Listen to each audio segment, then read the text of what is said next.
Finally আমরা শিটং ছেড়ে আজকে রওনা দিয়েছি দার্জিলিংয়ের দিকে।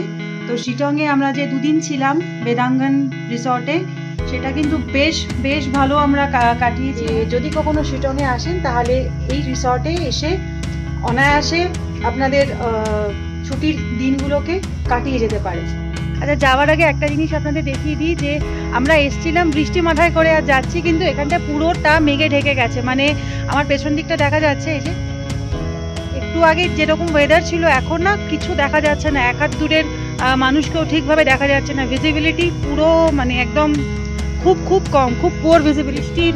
জলের দানাগুলো গায়ে পড়ছে, এই যে বুঝতে পারছি জলের দানাগুলো গায়ে পড়ছে।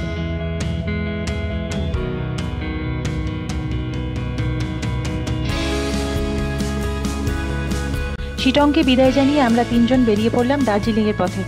আর আগামী পূর্বাভাস জানাচ্ছে পরিষ্কার মেঘমুক্ত আকাশের কথা।